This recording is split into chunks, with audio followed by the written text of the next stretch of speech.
And B, the negative, those debunking, contradicting the argument of the incoming government, the opposition team. Without much ado, let me right away introduce to you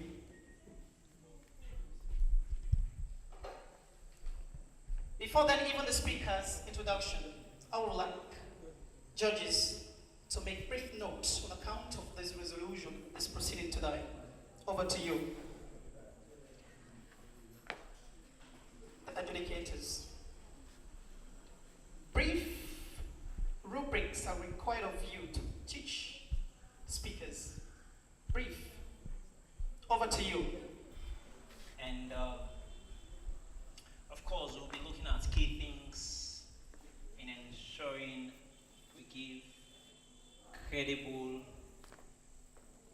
transparent, free and fair grade to every one of you. We have a length of insight here from the judges. So one of the things we'll take note of is casual analysis, explaining the problem, the dimension, of course, to evaluate, and of course, competing explanations. We'll be looking at that as well, and of course, what does the proposition needs to prove? The proposition carries a high burden of proof because it must not only show that mindset matters, but that it matters more than structural constraints. One is primacy of mindset. Two, the link between mindset and of course the outcomes. Thirdly, what does the opposition needs to prove? One, structural constraints. Two, limit of individual agency. And of course, responsible arguments. The burden of proof is not beyond reasonable doubt. It's on the balance of probability. So I would like to guide the judges that the particular burden of proof that is referred to here is in a civil situation. And that means it's based on the balance of probability, the weight. And already they have a template for every category that while the speakers are carrying out their debate, Mr. Speaker, once more, be assured, my role as a chief judge is to collect. I will not be doing the rating. But when they are done, I will collect each form. I collect and then we'll come up with the final grade. I am sure in the process we are going to get a balance in the assessment. Once more, Mr. Speaker, thank you. That's called for each. So we are going to duly follow them, and at the end of the program, whatever outcome you are going to get is going to be the fact. So take it as they will be coming. Okay, so stay tight and be attentive to the program. Once again, thank you, and I am Ms. Selma, one of the judges for tonight's debate program. Education is the passport to the future. For tomorrow belongs to those who prepare for it today. Mr. Speaker, Honorable Member of Parliament, both the government and the opposition, I say good evening and wholeheartedly welcome to this august occasion. I stand in this world of parliament to support the notion regarding the aforementioned topic. Therefore, this House believes that graduate unemployment is driven more by a failure of mindset than by government policy. Substantively, it is deductively clear that there are a range of challenges in the system, but the main cause of graduate unemployment is the mindset of graduates.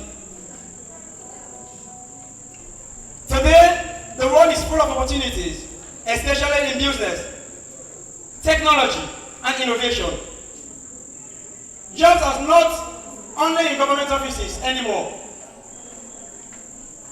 Graduates must stop waiting for government and start getting their opportunities. In simple terms, your mindset determines your success. If time had been in my favor, I would have asked us all to give the Prime Minister a standing ovation, for he is quite a dreamer and not much of a speaker. Mr. Speaker, members of the Parliament, panel of judges, and ladies and gentlemen, I humbly greet you all. Now, like I said, the Prime Minister stood here and gave us a very passionate and very inspiring speech. And I want to congratulate him, because what he described was a beautiful dream, actually. Their whole argument, if any was actually made, it's based on an assumption. Now, the assumption is this. The government is assuming that the government has provided the necessary infrastructure to promote innovation. Now, how would I give you a car? Or you have a car, you have fuel, right? And then I tell you to drive, but then I did not make the road. This is exactly what's happening. So the reality of Sierra Leone is that over 70% of graduates. Good evening, everyone. Honorable judges, members of the high team, distinguished guests, I greet you all. Assalamu alaikum. Usman Ibrahim Bangura says my name, serving as the Deputy Prime Minister for today. Towards the Prime Minister's what he stated, and one of the most things that we need to note here today, being a CEO for yourself, creating a self-employment is more important than you working for someone in life. Why this is important, we can see a clear example to our Nobel Chancellor, which is Dr. Mohsen Sisi. This man is a one-man standing holding a university in this county. In that capacity, he also has been a CEO, employed himself and also employed people in this county for him to see the betterment and the development of this nation. It's not depending on the government that saying that unless the government supports him on his activities, on his project, on his university, for him to progress, unless he's work on his own and see the betterment of this university as one. And one point I want also to note is the government policy has been tried, yet graduate unemployment species. How the government across the world have probably putting money in actual on people that proceeding below. Now, I serve as the deputy opposition leader, and whatever I'm saying here, I'm standing to be corrected. But I would like to really say what this man, Mr. Hassan, was saying. Now, how can we say that graduates must stop relying on government? Madam Speaker, not this man. Say, fellow honorable. Honorable Hassan, sorry. Where is he? He was saying that graduates are not supposed to rely on government. And you cannot just stand here before students that are here reading their books and also doing their 4 years course, planning on having a brighter future for themselves, even without going into private business. But then they are standing there and he said that we should not rely on the government. Yes, we are not totally going to rely on the government, but then we expect the government to pave the way for us, because paving the way stands as a very good chance for us. And also he said that there are many government offices, but then there are not many government offices, but then the ones that are graduating are many. Now have here is the offices are there. The offices are there. And you cannot just say there are offices where there is no job. Because today, too many graduates are trained to seek jobs rather than creating them. They want, they wait, they depend, and also they blame. Why opportunities pass by unnoticed? As health practitioners, we know that it's are not meant. So in this case, the health education, caregiving, and also outreach services. These are some of the challenges that we face sometimes in our community. Of course, we have to, we need to get a proper information about it. Primary failure. And the primary failure is government policy. And where am I to start it from? It's the educational aspect. Now you see here, using Sierra Leone as a case study. We see here that Sierra Leone produce graduates which 70% theory are being taught to them rather than practical. How can you expect them to provide employment for themselves? How can you expect them to be entrepreneurs for themselves, wherein the government does not supervise the educational sector? I take an example of the FBC. We see that the main purpose that FBC was founded was to produce missionaries, but yet still, go to FBC and ask if they have theological departments. What is the government doing about it? But yet still, FBC is producing the highest course students passing through that university. And you expect them to be successful? What is the government doing about it? Nothing. And you are saying that the mindset, members of parliament, this is not mindset. Students pour their hearts in their studies. Students pour their hearts in their degrees. But if without this mindset, even the best government policies will fail. Entitlement mentality. Many graduates believe that once they are out of colleges, they have secured a degree, that they are entitled, to have high-paying jobs immediately. Because of this reason, they reject jobs, internship, or voluntary opportunities that would help them gain experience. Over time, they remain unemployed not because there are not jobs existing, there are not existing jobs, but rather because they are unwilling to start small and grow. Talk about license. Getting license to start your own company, getting license to start your own business is difficult. And it's the Prime Minister there and his team, they are making the policies. That's the more reason why unemployment is high. So it's not about mindset. It's about what they do, what they sit and they do. I also want to talk about lack of capital. It's a major barrier. Many graduates have ideas. They have it. It's not that they don't have it. If they don't have ideas, why can't they close for Bay College and stop training people? They have ideas. Many graduates have ideas. But the problem here is the lack of support in gaining loans, money to start their own business. What is collateral? Collateral is what you give to stand as. From the Prime Minister to the government whip, the OO, the opening opposition equivalently have spoken. From the leader of the opposition to the opposition whip, it remains a key, a crucial aspect of the debate in its format, the extension government. So, we've captured one department in that category. Before then, we have to know the essence of the extension government while extending the argument.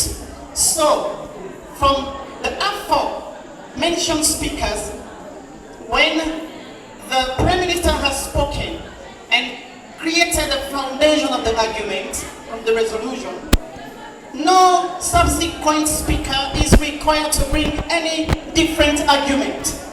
And the same rule applies to the opening opposition, saving the point we are at now. It is only the government extension that has the latitude to bring fresh argument, but the same resolution. Does that sink?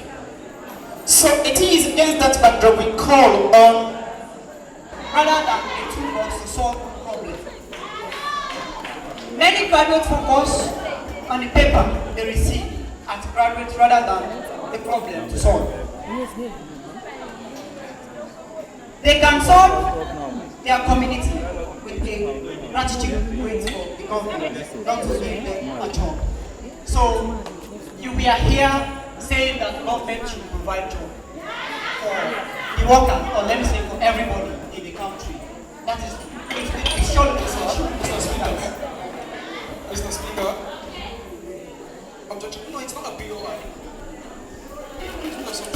also, it's not a BOI. It's not a BOI. It's just a correction. It's just a correction. We never said the government should provide jobs for everybody in the country. We are simply saying that, apart from the jobs provided, the government to enact policies that can enable the individuals to start on their own. No, sir. From your statement from the other speaker, you say government should be providing job opportunity for the youth or for the country as large. It's different from government should provide job opportunities for everybody. That's different. Okay, if that be the case, I don't have a problem with that. Point number 2. Dependency. We shall take a short time, mainly 3 minutes. 3 minutes. And there is a time we shall wait on the panel of adjudicators to provide and finalize the tally. And so could we have a best team, a best speaker for today's session? And from that, I shall close the curtains for today's proceeding in the session. I tender my apology for 3 minutes to the adjudicators. We have 3 judges. 3 judges. What I did was, they were rating independently, and I collated the individual scores per debater. What the judge gave, at the end of the day, I calculated the average of the 3 for that particular debater. At the end of round 1 group got a total point of 456. That same group, at the end of round 2, scored a total of 164. There in the second round, we do not rate them as individuals, but as a group. At the end of the first round, the opposition.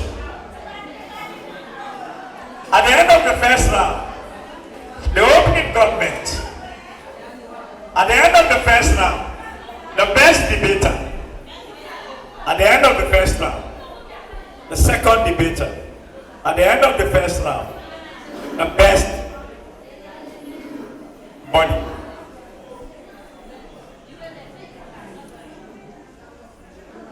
Cumulatively, we now have 620 and 650. individual performance is 133.5, the highest. The runners-up is 130.5. With the permission of the speaker, honorable speaker, and I have the pleasure to announce to you this year's best debate. Granted. Thank you, Mr. Speaker. The best debater is from one of these two groups.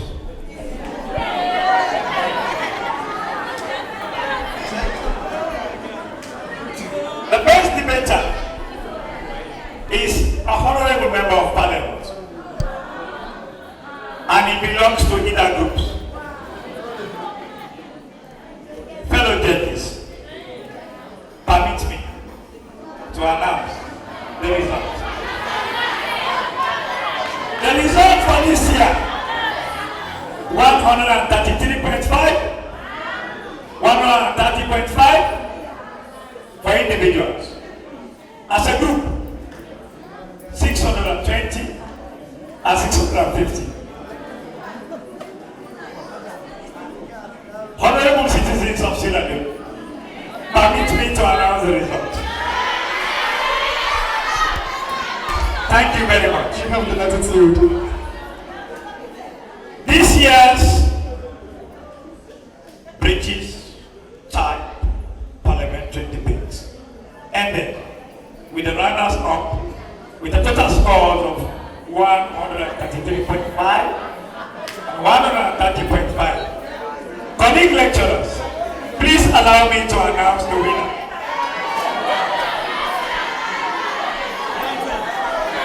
Thank you very much. Fellow citizens, this year's result, 620, 650, 133, 130.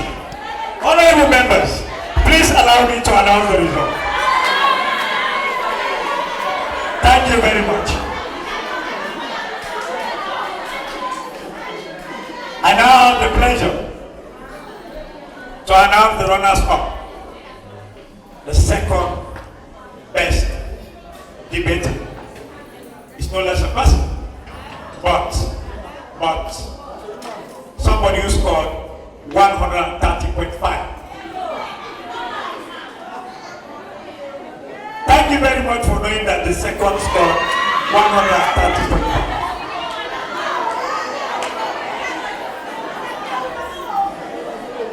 The best debater scored 133.5. And thank you again for knowing that. Our second best debater is in either my left or my right. You agree? Wisdom, Fanny, as the second best debater. Thank you very much. The best debater for this year with a score of 133.5 is known as a person but Usman.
today,